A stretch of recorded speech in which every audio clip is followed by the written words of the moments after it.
Hello? Hello, I'm trying to. Okay, let's see. Yeah, there we are. Okay, man. And now I can see you too. How are you?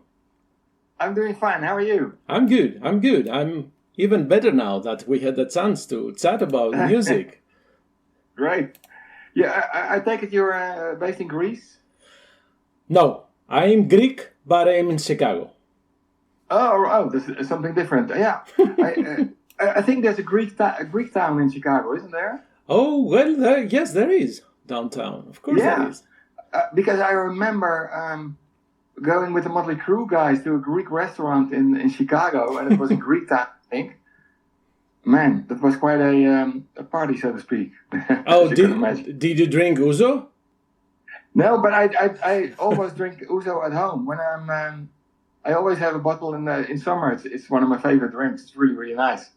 This interview is done. I have learned everything I needed to know. Oh, and on top of that, I make a very very nice moussaka too. What's happening? I love to cook. I love nice flavors. I love great music. It's all about life.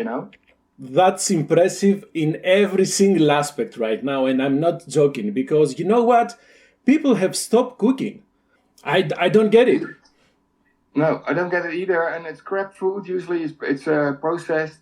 There's all kinds of weird numbers in it. If you look at the ingredients, and it's wrapped up in plastic. Mm-hmm. All the vitamins are basically gone. It's crap. And I've been in Greece quite often, at least 10, 15 times or something. And I've always had, ever since I was 18 or something, I've always had amazing foods and fresh produce. Yes. Greek yogurt is unrivaled. Mm-hmm. I always have quite a big bucket of original Greek yogurt in the house. Quite addicted to it. And yeah, it's one of those countries, like Mediterranean countries, they have such amazing produce and they make such great dishes out of them. And sometimes they're really simple dishes, but the flavor of the produce is so good. Sometimes, like just a tomato with some cheese, you go, holy shit, this tastes amazing. And that's important, right? If people knew that not all the dishes are difficult to make. No, just exactly. Take fresh product and you're good to go.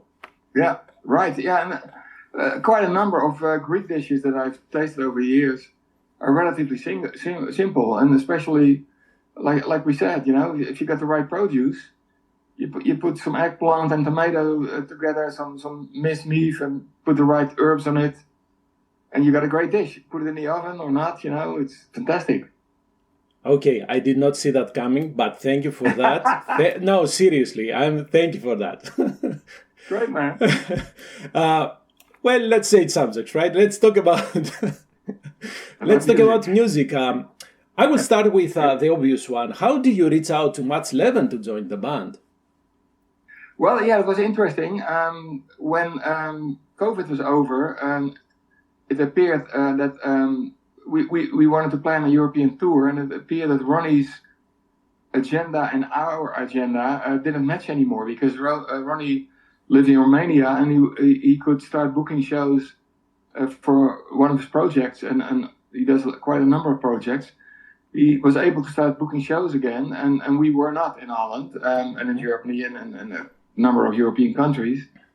So I had to make the difficult decision to stop working, to split ways, so to speak. And then I thought, oh man, for the kind of music that I love and that I write, there are not that many singers who can sing this, as far as I know. The guys that I know is Dino Ilusik, Ronnie, and Mats Leven, and further I wouldn't know, So I decided to freshen my memory and see who worked with fellow guitar players that I know. And then suddenly I remembered Mats working with Yngwie Malmsteen. Yes. And anybody who survives working with Yngwie Malmsteen is a hero, So true. And looked it up on YouTube, and he did a great job, of course. And also, once I saw him, I remembered the Scandinavian band that he was in the 80s, like a typical 80s band called Treat. And I checked that too. and he was singing great as well. So I reached out to him, and he was very excited because he says, "Yeah, you know, when I was in my mid-20s, my mom brought 2 Vandenberg albums for me back from London, so he knew all the stuff, and we got on great, and we decided to take it from there, and here we are." So that was maybe then the most untraditional search for a singer, right? Because you did all the legwork, basically. Yeah, I usually do, you know, because I'm quite picky because I'm pretty spoiled, you know, working with singers like Coverdale and also, of course, Ronnie and the singer I had in Vandenberg, Moon Kings. My friend Jan is a great singer too. So I would never settle for less, and also it inspired me to write better songs. Also, when you work with a great singer and you know that there's no limitations to what he can do, then you can just let your fantasy go berserk. So does that mean that you had some music on the works, or once you started working with Mats, you started working on the new album? Well, both, because what happens is when I pick up my guitar, I always have ideas for a riff, or for a chorus, or for a verse, or for half a song, or whatever. So I already had a bunch of ideas, and I already made a couple of instrumental demos, and so initially Mats lives in Stockholm, so initially we bounced back and forth a couple of ideas, you know. He had some vocal ideas, I had some music already recorded in a demo form. So when we thought the time was right, I flew to Stockholm, and we worked for a couple of days in the Mats' studio to work on the arrangements and on the vocal lines and all the stuff. And then I went back, and a couple of weeks later we started recording. So does that mean that you work with Mats on the songwriting too, right? Yes, the first time since David Coverdale I worked with somebody on the songwriting. I always have a lot of ideas for the lyrics and the vocal lines as well. Like on the 2020 album, I basically did it all, and also on the early Vandenberg albums. Of course, David has his own lyrics and vocal lines, basically on the stuff that we wrote together. With Mats, we worked together. Mats has got great ideas for lyrics also. So usually with a chorus or some vocal lines in the verse, I usually have a couple of ideas, and I give them to Mats, and then he comes up with adding to it or changing it or whatever, and he sends it to me, and think, oh, maybe we should try this. And so it's a game of ping pong almost.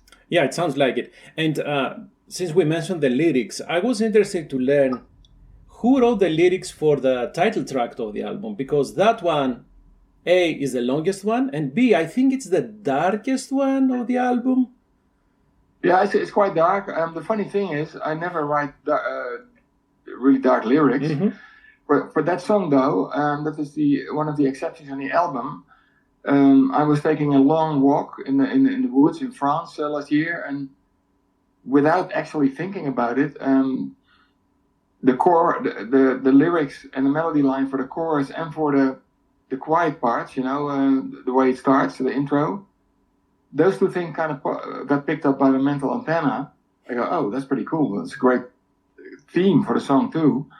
And of course, I immediately had the title for the song, Sin, bam, Temptation of Sin. You know, it's great. So I sent those verses and chorus to Mats, and he came up with the dark verses in the part, you know, and it seamlessly latched on to what I had. So that worked great. With all the other songs, apart from the ballad, I wrote all the lyrics for the ballad. For all the other songs, I just gave a couple of ideas to Mats, and then he comes back with a different twist to it than I initially had in mind. So that's a great thing, because he is really good at having a little bit of a darker twist to it. Like, for instance, House on Fire, I had the vocal line and the title said, "This house on fire," but I had like a more upbeat party arena rock type of vibe for the song. Yes.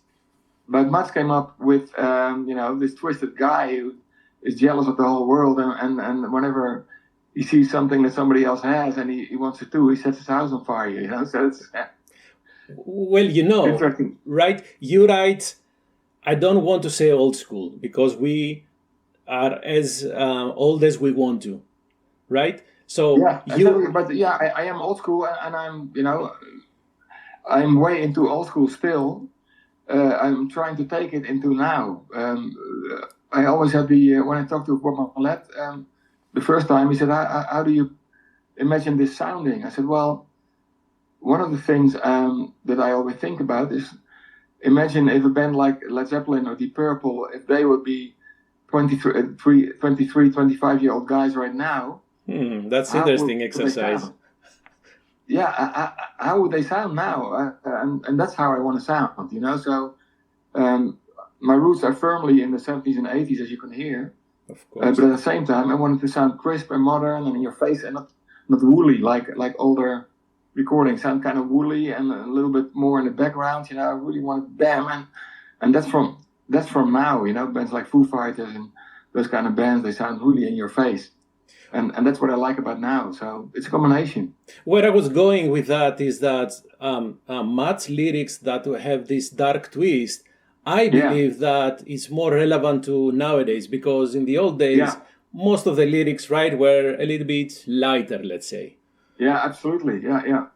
So I can see that bridging, not the gap, bridging different generations, let's say. Yeah, exactly. And I really like that because it doesn't come out of me naturally, because I'm a diehard optimist and positive guy.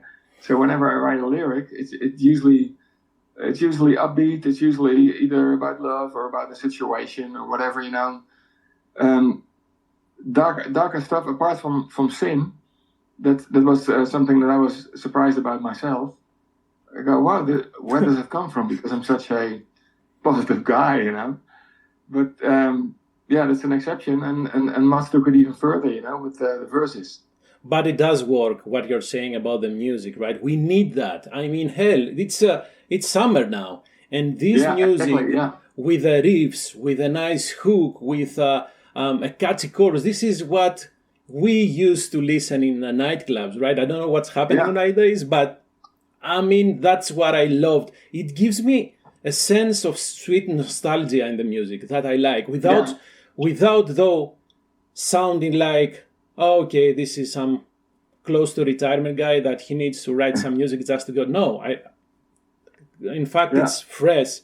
So anyways, I didn't want to rant about why I like this album, but yeah, there you go.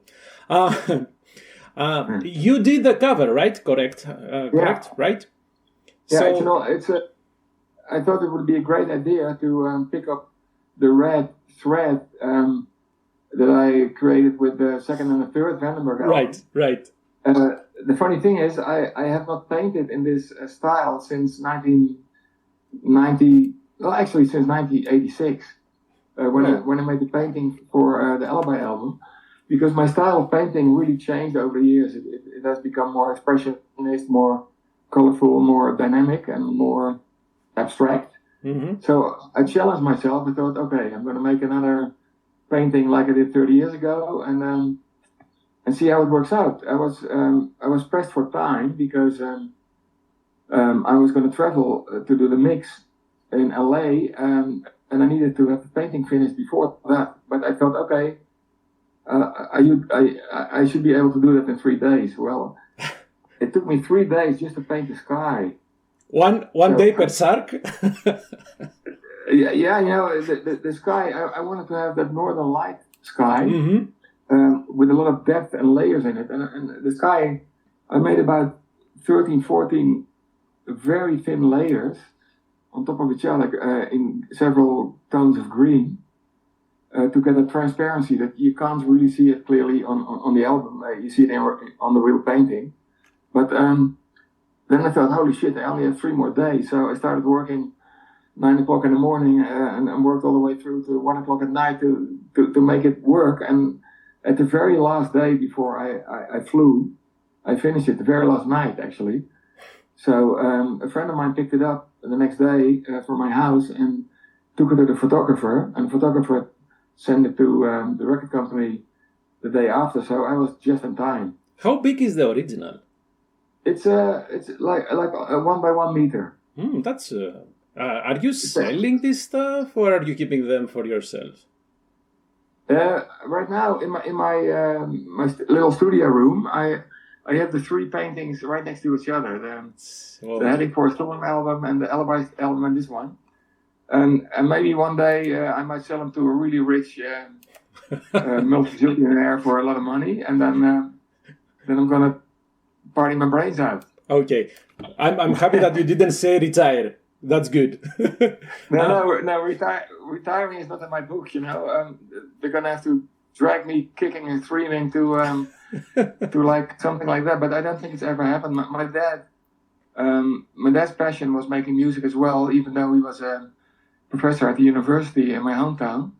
As soon as he retired at 65, he caught up on his biggest passion, which is playing in a jazz band, trombone and piano and stuff. And he did it to the very last day before he passed away. He just didn't wake up anymore, But I saw the pleasure that he got out of doing that. And my sister is a classical concert piano player. Wow.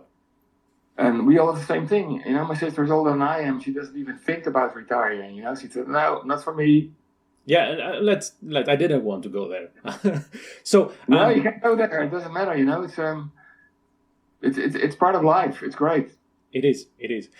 Going back to the painting, I thought that you were some sort of paying homage to Heading for a Storm, because now it's 40 years, right? So I was thinking he painted that to make the connection between the two albums. Exactly. Because I remember when I see the painting almost every day, and nobody knows where the sharks were flying, over that highway. Right. So I thought it would be cool, because I already had the Sin song and the title and everything. I thought it would be cool to let those sharks fly into the city of Sin, which is New York, and also a connection with the biblical symbolism of the snake and the apple, because the second name of New York is the apple. People call New York the apple. So the connection with my past in Whitesnake, the snake, the apple, Sin, it's all connected to this painting. So I thought, oh man, it's a great idea. So I started painting. Honestly, I didn't see the connection with the apple, but now I like that. Cool. And in fact, when you say, you mentioned Whitesnake a couple of times, for example, the title track, I can hear some Dio there, some Rainbow, of course, some David Coverdale in Matt's voice. But again, as we said, it also sounds relevant, new, fresh. It doesn't sound at all like some sort of an attempt for you guys to revisit the past. But yeah, I can definitely see how you connect these chapters in your life. Yeah, it's the way I describe it. When people ask me about it, I go, first of all, you put up your mental antenna. The other thing is, I'm still a fan of all the bands that I grew up on and that I've always loved, whether it's Zeppelin, AC/DC, Rainbow, Deep Purple, Free, Bad Company, so many bands that I love. And in the end, when you're a fan like we are, there's always going to be echoes in the back of your mind, So when you're writing, you write something that you love. And, one time there will be influences from here, from there, like all the classical composers, from Bach, Beethoven, Mozart, you name them, they influenced each other too. Actually, sometimes they even stole from each other, because in those days there was no internet, nobody knew, So when Beethoven heard something from one of his French colleagues, he go, "Oh, that's interesting," or the other way around. They made it their own, and that's how it goes. It's like language too, You hear somebody use an interesting expression, you go, "That's cool," and before you know it, you use it yourself, Correct, and it's perfectly fine. You mentioned Bob Marlette, right? You work here again as a producer. So is there something different that you did on this album, or you just follow the same recipe you had in the very successful 2020? Yeah, because it works really well. I make very, very elaborate demos. Often when I hear them on my phone, I find it hard to tell the difference when you hear them through a minuscule speaker, Because I don't want to fool myself in the studio, because in the old days, a lot of people, including myself, with my very first album, I thought, it's going to be great once it's in the studio, once it's mixed. No, that's not how it works, because it's not the sound that makes a song, it's the song and the performance. Yes. And then you have to translate it to the sound that you hear in your head. And so I never want to fool myself, and I make very elaborate demos, and it's also very nice to work with, because when I put down the music and I take it to Mats, it's more inspiring to him to put it on his headphones and go, oh, I got a great thing, It's inspiring to work to, and it's also easy to explain to Koen and Randy, the drummer and the bass player. I go, this is what I hear in my head, and this is how the song is going to go, and then they play it, of course, 10 times better than I can program it into my iPad, because that's where I make the demos. Again, and that's part of the process. This is how it's like a plant, right? You plant the seed, then someone adds some soil, something new, and then it grows and flourishes. And yes, this is the best way to make music, if someone were to ask me. Right. For live shows, you have one in London, August 24th, and then 5 shows in Holland. Will you be adding more? How is the rest of 2023 looks for you? Oh, yes. Yeah, absolutely. The thing is, because the album releases relatively late, almost all the programmers already have programmed their clubs and stages and festivals. So we're very much focusing on next year, where we're going to start with an American tour in February, March. Awesome. And then we're going to do a European tour. We're going to, of course, go to Japan, play a couple of more shows in England and in Holland. And it looks like it's going to be pretty busy year. And I'm really excited that I finally get to tour the States again, because it's been a long time. And you can see me smiling, because I'm sure you have Chicago on your program. Oh, right? Yeah, I'm sure too. Chicago is one of the ultimate rock cities, Oh man, awesome! You made my day. Right. Thanks, man. What about Moon Kings? Is this band still active, or it's gone? Actually, I was kind of forced to put it into the fridge, so to speak, because Jan, the singer, a very good friend of mine by now, he has this big pharma company, and he could not be outside of the country for more than a day or maybe 2. Wow. Because he also runs his farming company, and it's a huge company. He's got like 80 hectares or 160 or something. He produces like all kinds of stuff like potatoes and whatnot. So that made it impossible for us to do international touring, and I really started to miss international touring. So I decided, well, you know what, I'm gonna put Moon Kings in the fridge, unfortunately, because I had a lot of fun. But it also gave me the opportunity to do something more rock-oriented again, because I always bounce back and forth between rock and blues rock, and Moon Kings was more blues rock. So I decided to do something and that would enable me to tour internationally again. So that ended up being under the name Vandenberg again. Okay, fair enough. What about the video? Will you shoot a music video for this album? Because right now you have released lyric videos, right? Yes, it was really difficult. I had a great idea for a very unusual video for Light It Up, the one that's got the lyric video right now. But at the last moment, there was no time with the production company that was going to do it, because it included a lot of special effects. I'm sure. And the idea was great. I really hope light it up, right? Light it up. You have to light things up.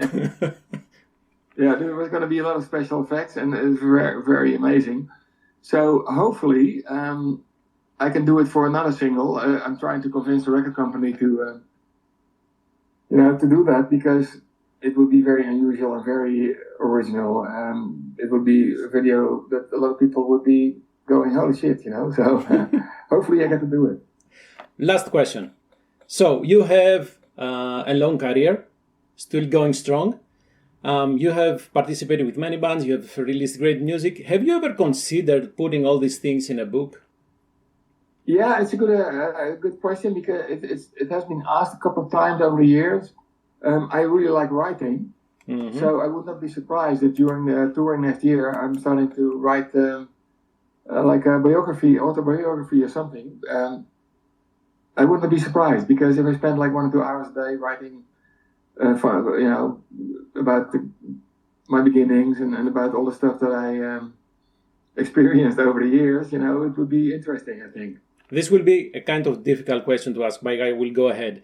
If you were to write one story, what would that be?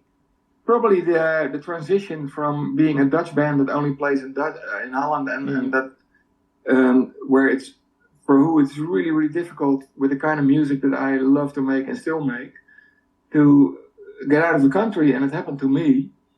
And every day I thought, man, if it's going to be over tomorrow, it's going to be great because nobody's ever going to take those memories away from me. And here I am, almost 40 years after the first Vandenberg tour in America and in Japan and all over the world. And I always thought at that time, I can always go back to teaching art and making graphic designs. That's how I made my living at the time and sell my paintings. So it was always great to have a net to when it wouldn't work out with the kind of music that I want to play. I would never have made a concession to try to make money with hit music, pop music, or whatever.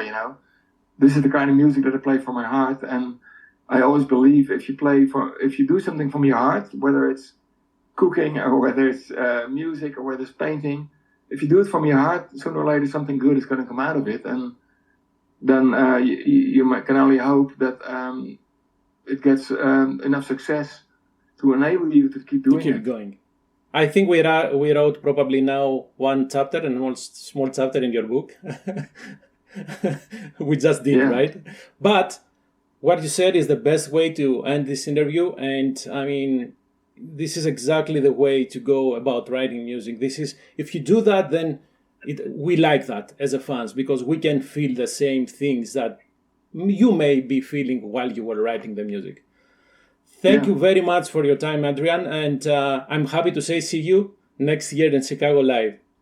Yeah, great. Thanks, man. Have a great day, because here it's evening. I'm in France, and you are Chicago. Starting with it. Yes, and have safe travels. Thank you very much. Thank you very much, man. Take care. Bye-bye. Bye-bye. Bye-bye.